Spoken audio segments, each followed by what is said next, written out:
So I just want to share a couple updates on spatial camera abilities using different apps.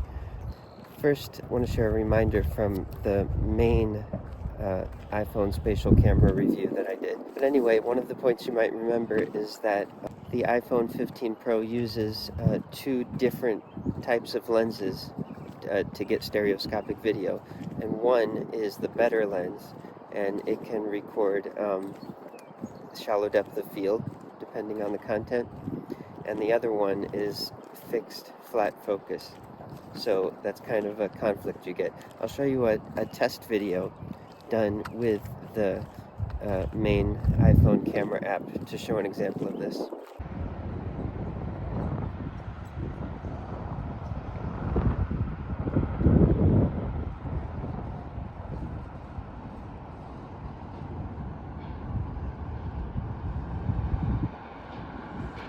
Now, it still looks good. It's not a huge deal. It's still great to have a 3D camera with you. It has image stabilization, so it's still really good. And not every shot will have extreme depth of field in one eye, and some are more extreme than others.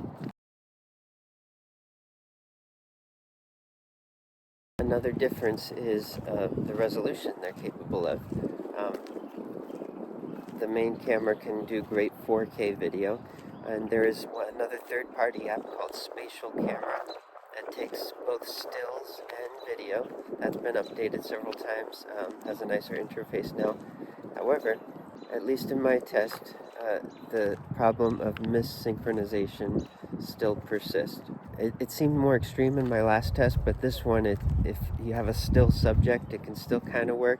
And even then, you're only going to get 4K in one eye. And the other option is for 1080p at high frame rate, 60 frames a second. The interesting thing that we mainly came here to talk about today was an update to the i3D Movie Maker app. This was made by the same guy from Japan who makes all these other great 3D apps. He's the maker of Stereo Photo Maker, the most widely used computer program for 3D photography, and also 3D Steroid, which is on both Android and iPhone.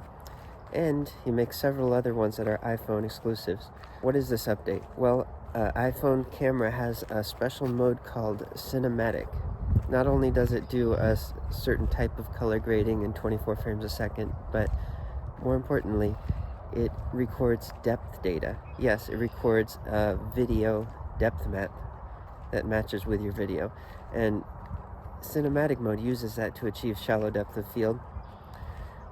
But we know what this app does with that. It uses that depth map to convert the video to 3D. And it does it rather quickly and easily. First, let me show you what the depth map looks like.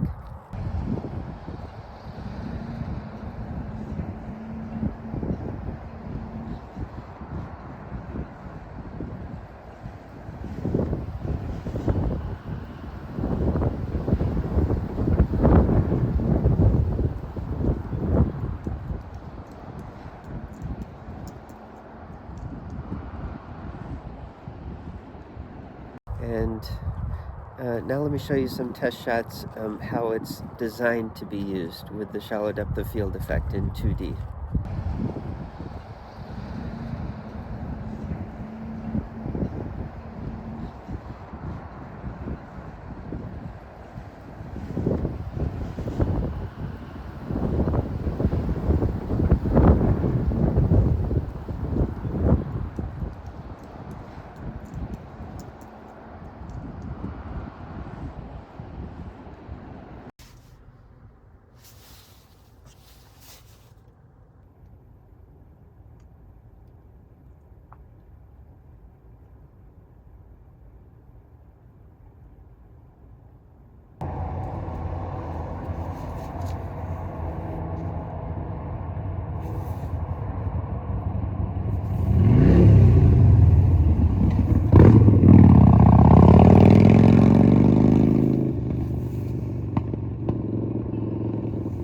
Now, of course, it's not as good as true stereoscopic video, and it can be hit or miss, but it actually works surprisingly better than I thought it was going to be.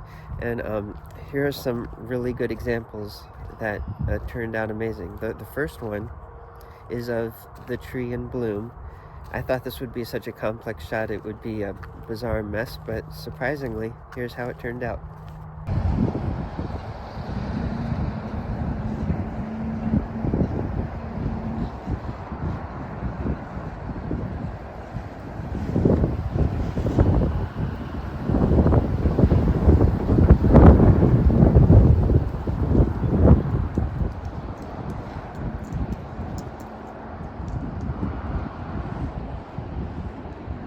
And then here's another shot of me in the car, and this turned out surprisingly well too.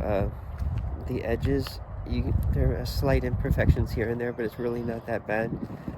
The depth is good, and what's nice is this is sort of a glimpse at what 4K 3D can be using both eyes. So if you render this out in 4K SBS and watch it on a monitor, one of the monitors that can show full resolution 4K half SBS, such as from Samsung or LG, it looks stunning.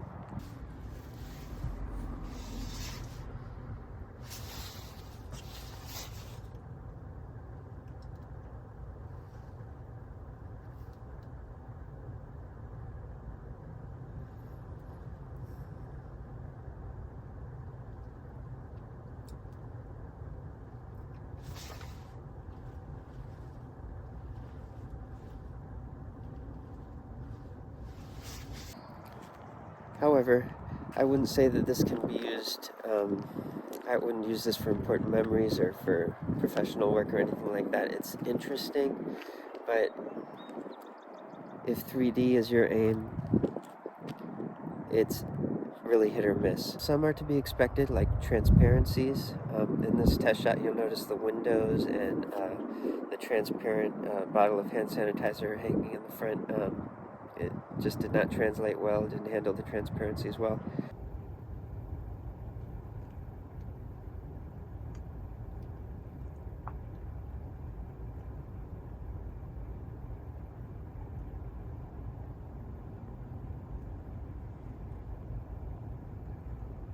And also those other test shots, lots of edge errors.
So anyway, that's about it for this episode. Just wanted to share that.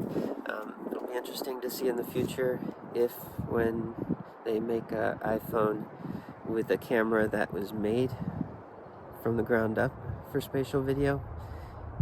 Depending on how the Apple Vision Pro isn't selling all that well, who knows if this will even continue. This might be another brief little glitch in the 3D timeline where we get some good products and then it's back to the underground.